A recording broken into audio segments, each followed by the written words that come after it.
ፊልሙ ትልቅ ግብዣ እያሳየን ሲጀምር እዚያም ኮል የተባለ ጎረምሳ በተጨናነቀ ቤት ውስጥ ዱኬት የተባለውን ታናሽ ወንድሙን ይፈልጋል።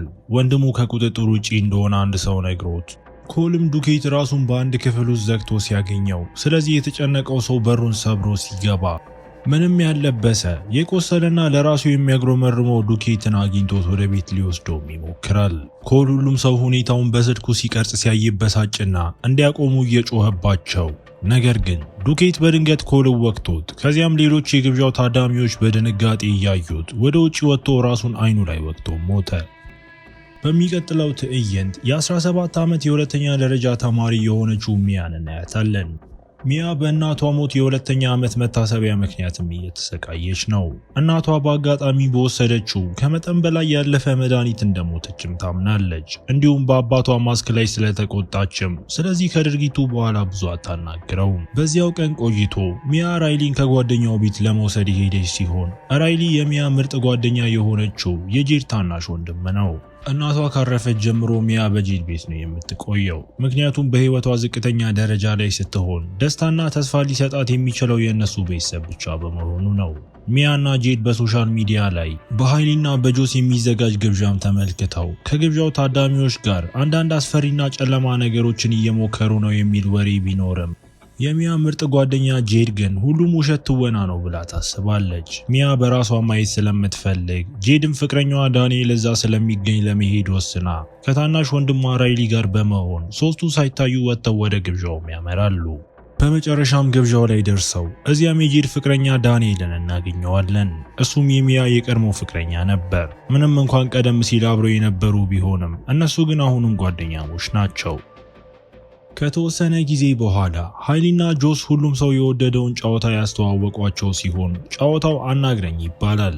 ዋናው መስህብ ከመንፈስ ጋር የሚያገናኝ በኬሚካል የደረቀ እጅ ሲሆን በላዩ ላይ አንዳንድ እንግዳ ጽሑፎችም አሉት። ጨዋታው በጣም ቀላል ነው። የደረቀውን እጅ ትይዛለህ፣ ሻማ ታበራለህና አናግረኝ የሚሉትን ቃል ትናገራለህ። ያኔ ጋኔን ወይም መንፈስ ይጠራል ተብሎ ይታሰባል። ነገር ግን እጁን የያዘው ሰው ብቻ ነው ሊያየው የሚችለው። ከዚያም ያ ሰው አስገባሃለሁ ሲል ወዲያውኑ በጋኔኑም ይያዛሉ። ሚያ እጇን በማንሳት በጋኔን ለመያዝ ፈቃደኛ ስትሆን አስተናጋጇ ሃይሊ መናፍስቱ በዚያ ሰው ላይ እንዳይጣበቁ ሻማውን በማጥፋት ግንኙነቱ በ90 ሰከንድ ውስጥ መቋረጥ እንዳለበት ታስጠነቅቃለች። ሚያ የደረቀውን እጅ በመያዝ አናግረኝ በማለት ጀምራ ከዚያም የአንድ አዛውንት መንፈስ ምስል ስታይ ይህም መጀመሪያ ላይ ማስደነገጣት። ጄድ ሚያ ጨዋታውን እንድትቀጥል ፈቃደኛ ባትሆንም ሚያ ከሃይሊ መረጋጋትን አግኝታ ሚያ እጁን መያዙንም ደግማ በሚያስፈራ መልኩ ከሚታይ እንግዳ ሴት ጋርም ተጋፍጣ በዚህ ጊዜ ሃይሊ ያስገባለው እንድትልም ታበረታታትና አንዴ ካለች በኋላ መንፈሱ ወደ ሰውነቷ ገባ። ብዙም ሳይቆይ በአስፈሪና በዛቻ ድምጽ እየተናገረች እንደ እብድ መሆን ጀምራ ጣቷን ወደ ጄድ ታናሽ ወንድም ወደ ራይሊ በመጠቆም በጣም ይወዱሃል ስትለው በሩ በቅጽበት በራሱ ይከፈትና ጊዜው 83 ሰከንድ ሲደርስ ጆስ ከ90 ሰከንድ ምልክቱ በፊት ሚያን ከእጁ ላይ ለመሳብ ቢሞክርም ነገር ግን ጋኔኑ እጁን መልቀቅ አይፈልግምና ራይሊ እንዲሮጥም ይጮሃል። በመጨረሻ ምንም እንኳን ከ90 ሰከንድ ትንሽ ቢያልፍም ሃይሊና ጆስ የሚያን ከመንፈሱ ጋር ያለውን ግንኙነት ማቋረጥም ተሳካላቸው። በዚያው ምሽት ወደ ቤት ከተመለሱ በኋላ ራይሊ ወደ ሚያ ቀርቦ በመንፈስ መያዝ ምን እንደሚመስል ሲጠይቃት ሚያም እየሳቀች ሁሉንም ነገር መስማት ማየት እንደምትችልና የሚገርም ስሜት እንደነበረው ትመልስለታለች። ሚያ በጋኔን በመያዟ በጣም ደስተኛ ስለነበረች የጄድ ፍቅረኛ ዳንኤል እሱን ማድረግ እንደሚፈልግ ወስኖ ሃይሊ በጄድ ጥያቄ ተስማምታ ያንም በዚያው ምሽት በጄድ ቤትም አደረጉት። የመንፈስ መጥሪያ ጨዋታውን ለመጀመር ሃይሊና ጆስን እየጠበቁ በጄድ ቤት ተሰብስበው ዳንኤል ወዲያውኑ በደረቀው እጅ ፊት ለፊት ተቀምጦ አናግረኝና አስገባለሁ በማለት ሲደግም ይህም በመንፈስ እንዲያዝ አድርጎት የባሰው ደግሞ ዳንኤል የያዘው መንፈስ ጄድን እየተሳደበ እንዲሁም በስሜት ቀስቅሶት ዳንኤል ወለሉ ላይ የጾታ ስሜት እንቅስቃሴ ሲያደርግ የጄድ ውሻ መጥቶ ዳንኤልንም ሲልሰው ይህ ትዕይንት ሌሎች ወጣቶችን እንዲቀፋቸው አድርጎ ትንሽ ከሳቁ በኋላ ወዲያውኑ ሻማውንም ያጠፋሉ። ሆኖም አንዳቸውም አልረኩም ነበር። ስለዚህ በዚያው ምሽት ሌላ ሙከራ ለማድረግ ሁሉም ተስማምተው አንዱ ከአንዱ እየቀጠለ በዚህ የማይረባ ነገር ሲዝናኑ ያመሹ ሲሆን ደግነቱ የጄድና እሱ ምሽቱን ውጪ ነበረች። ራይሊ የእሱ ተራ ሊሆን ይችል እንደሆነ ሲጠይቅ ጄዲ ጨዋታ በጣም አደገኛ ስለሆነ አይሆንም ብላው ሌሎቹም ገና ወጣት ስለሆነ እምቢ በማለትም ይስማማሉ። በዚህ ምክንያት ጄድ እና ራይሊ ተከራክረው ጄድም ለጥቂት ጊዜ ክፍሉን ለቃ ትወጣለች። ከዚያ ራይሊ ለሚያ እድል እንድትሰጠው ሲለምናት፣ ስለዚህ ሚያ ለራይሊ እንደተለመደው 90 ሳይሆን ለ50 ሰከንድ ብቻ መሞከር እንደሚችል ነግራው፣ ይህንን ሲሰማ ልጁ ተስማምቶ በጣም ተደስቶ ሂደቱን ጀመረ። ኃይሊ የጊዜ ቆጣሪውን ስታበራ ልጁ መናገር ያለበትን ደግሞ ወዲያውኑ በመንፈስ የተያዘ ሲሆን ለሁሉም ሰው አስገራሚ በሆነ ሁኔታ ራይሊ በሚያ የሞተችው እናት መንፈስ የተያዘ ይመስላል እና ነገሮችን በጣም እየጠነከሩ ይሄዳሉ። መጀመሪያ ላይ እናቷ ምን ያህል እንደናፈቀቻት በመግለጽ ጣፋጭና ልብ የሚነኩ ነገሮችን እየተናገረች ሌሎቹ ወጣቶች ከ50 ሰከንድ በኋላ ግንኙነቱን ማቋረጥ ቢፈልጉም ነገር ግን ሚያ እናቷ ናት ከተባለችው መንፈስ ጋር ለመነጋገር ተጨማሪ ጊዜ እንዲሰጧትም ትለምናቸዋለች። የጊዜ ገደቡ እያለቀ ሲሄድ ሌሎች ወጣቶች ግንኙነቱን ለመቁረጥ ሲሞክሩ ነገር ግን ነገሮች ወደ ጨለማ ተለውጠው ራይሊን የሚቆጣጠረው መንፈስ በድንገት ጨካኝ ሆኖ ጭንቅላቱንም ከቁም ሳጥኑ ጋር መደብደብ ሲጀምር እና ሌሎቹም እጁን ከራይሊ ለማስለቀቅ ከፍተኛ ጥረት ይጠበቅባቸዋል። ራይሊ በከባድ ሁኔታ ላይ ስለሆነ አፋጣኝ የሕክምና እርዳታም ያስፈልገዋልና ስለዚህ ወደ ሆስፒታል ተወስዶ በደረሰው አደጋ ሁሉም መናገር አቅቷቸው ፖሊሶች ምርመራ ለማድረግ ሲመጡም የሚናገሩትም ጠፋቸው። ራይሊ እንዲቀላቀላቸው በመፍቀዷ የጥፋተኝነት ስሜት እየተሰማት ሚያ ንብረቶቿን ጠቅልላ ወደ አባቷ ቤት ለመመለስ ወስና ሚያ ሆስፒታል ውስጥ ራይሊን ለመጠየቅ ስትሞክር ጄድ እና ሱ በደረሰበት ነገር እሷን በመውቀስም አባረዋት። ሱ ሚያ እንድትሄድ ነግራት እንደገና ከተመለሰችም ለፖሊስ እንደምትደውልም ዛተችባት። ነገር ግን ልትወጣ ስትል የእናቷን ምስል በመስኮቱ ላይ ተመልክታ የእናትየው ምስል ወደ ሽንት ቤትም መርታት እዚያም የእናቷን ድምፅ እርዳታ ሲጠይቅ ብትሰማም ነገር ግን ወደ ውስጥ ስታይ ማንም አልነበረም። ከዚህ እንግዳ ክስተት በኋላ ሚያ ከቀድሞ ፍቅረኛዋ ዳንኤል ጋር ብዙ ጊዜ ማሳለፍ የጀመረች ሲሆን ሚያ አሁንም ለእሱ ስሜት እንዳላትም ግልጽ ነው። ዳንኤል ራይሊን የተቆጣጠረው መንፈስ የእናቷ እንደሆነ ባያስብም ሚያ ግን እናቷ እሷን ለማግኘት እየሞከረች እንደሆነ ታስባለች። በዚያ ምሽት ዳንኤል እዛ ሲያድር ሚያ በህልም ትቃዥና ነቅታ ከዚያም በድንገት የአንዲት አሮጊት መንፈስ ወደ ዳንኤል ስትጠጋና የዳንኤልን እግር ስትመታ አይታ በፍርሃት ተውጣ እንዲነቃ ጮኻበት። ነገር ግን ዳንኤል ሲነቃ የሚገርም ነገር ገጠመው። እግሩን እየመጠጠች ያለችው ሚያ ራሷ ናት። በዚህ ምክንያት ዳንኤል ደንግጦ ወዲያውኑ ቤቱን ለቆ ለመሄድም ወሰነ። እሱ ከሄደ በኋላ ሚያ እጁን ለራሷ የወሰደችውም ትመስላለችና ከእናቷ መንፈስ ጋር ለመገናኘት ሻማ አብርታ እናቷ ሪያ በመጨረሻ ስትታይ ሚያም እናቷ የሞተችው በአጋጣሚ መድኃኒት በመውሰድ ነው ወይስ ራሷን አጥፍታ ነው የሚለውን የብዙ ጊዜ ጥያቄዋን ከዚህ በላይ መያዝ አልቻለችም። የእናቷ መንፈስ በእውነት አደጋ እንደነበርና ሚያን በፈቃዷ ፈጽሞ እንደማትተዋት አረጋግጣላት መንፈሱም ራይሊ በህመም ላይ እንዳለና በአስቸኳይ እርዳታ እንደሚያስፈልገውም ነገራት።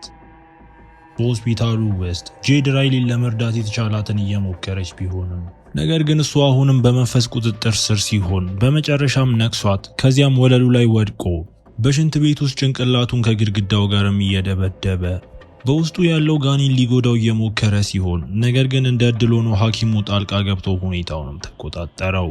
ወደሚቀጥለው ትዕይንት ስንሄድ ሚያ በመክፈቻው ትዕይንት ላይ ያየነውን በወንድሙ ተወግቶ የተረፈውን ሰው ኮልን ለመፈለግ ከዳንኤል ከኃይሊና ከጆስ ጋርም ስትተባበርም ታይታ ጆስ እጁን ያገኘው በመጀመሪያ ራሱን ሲገድል ካየነው ከዱኬት መሆኑንም እንረዳለን።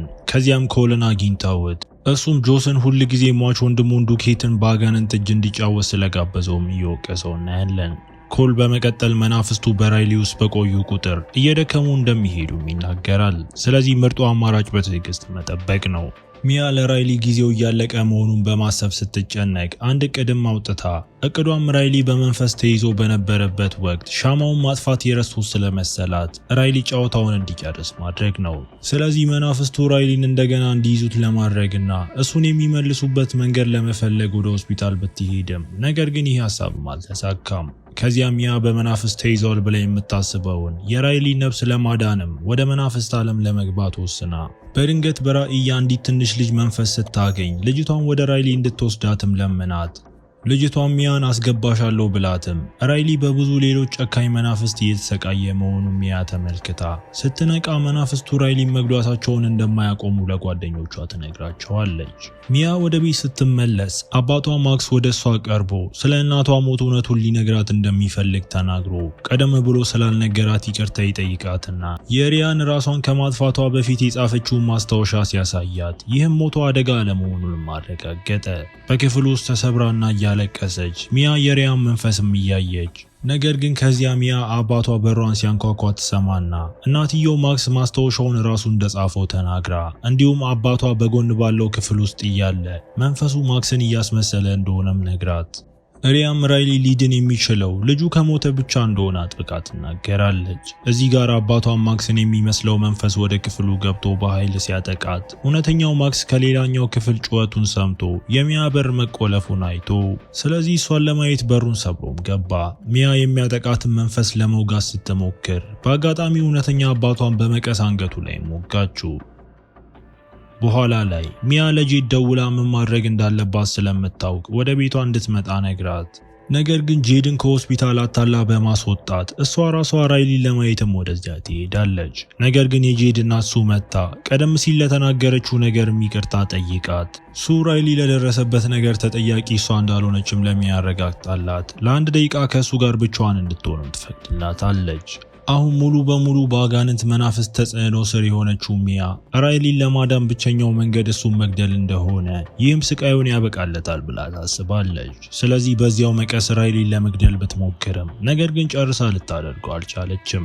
ይህ በእንዲህ እንዳለ ወደ ሚያ ቤት የመጣችው ጄዲትም ልታገኛት አልቻለችም። ይልቁንም አባቷን በከባድ ሁኔታ ላይ ሆኖ አግኝታው ጄድ በፍጥነት አምቡላንስ ጠርታ ለእናቷ ደውላ ሚያ ለራይሊ አደገኛ መሆኗን ስታስጠነቅቃት ሱ በፍጥነት ወደ ራይሊ የሆስፒታል ክፍል ብትሄድም ነገር ግን ልጇ ከሚያ ጋርም ሄዷል። ጄድ ወደ ሆስፒታል ስትመለስ ሚያ ራይሊን በዊልቸር ገፍታ በሩቅ ስትወስደው አይታ በፍጥነት እየተከተለቻት ሚያ ስቃዩን ለማቆም በማሰብ ልጁን መኪና ወደሚበዛበት አውራ ጎዳና ዳር ወስዳው በምናቧ እሱ እንዳረጀና የበሰበሰ መንፈስም ታየዋለች። የሪያ መንፈስ በሚያ እየኮራች መሆኗንና ትክክለኛውን ነገር እያደረገች መሆኑን በመንሾካሾክ ሚያ ራይሊን ወደሚመጡት መኪኖች እንድትገፋው ለማሳመን ስትሞክር ስለዚህ እጆቿን ከራይሊ ዊልቸር ላይ አንስታ ይህም የሚመጣው መኪና መንገድ ላይ ያለውን ነገር እንዲገጭ አድርጎ ከዚያም ሚያ በመንገዱ መካከል ተኝታ ያየናት ሲሆን እሷ በመኪና ተገጭታ በጽኑ ቆስላም ነበር። መንገድ ላይ ስትነቃ ሚያ ጄድ በመንገዱ ዳር ራይሊ ስትንከባከብ አይታ በድንገት ራሷን ሆስፒታል ውስጥ የሚያገኘችው ሲሆን ነገር ግን ሁሉም ነገር እንግዳና ግራ የሚያጋባ ነው። ራይሊ ሙሉ በሙሉ ያገገመ ሲመስል ከጄድና ከሱ ጋርም እየወጣ ነው።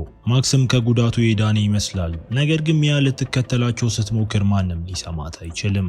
ሁሉም ሰው ጥሏት እንዳይሄድ የምታደርገውን ከፍተኛ ጩኸት ችላ በማለትም ይወጣሉ።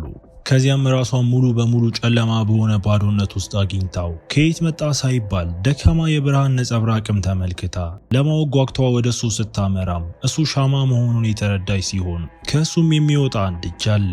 እጁን ለመያዝ ስትዘረጋ ከዚያም ወደ ሌላ ቦታ ተዘዋውራ ወደ አንድ ግብዣ ትወሰድና እጇን የያዘው ሰውም አስገባሻለሁ ብሎ ከመናገሩ በፊት በድንጋጤ ይመለከታታል። ይህ ማለት ሚያ አሁን የእጅ ጨዋታው አካል ሆናለች። ነገር ግን አሁን ስለሞተች እሷ መንፈሱ ሆናለች ማለት እንደሆነም እያሳየን ፊልሙ እዚህ ጋር ይጠናቀቃል። እስከ መጨረሻው አብራችሁኝ ስለነበራችሁ አመሰግናለሁ። በቀጣይ ቪዲዮ እስክንገናኝ መልካም ጊዜ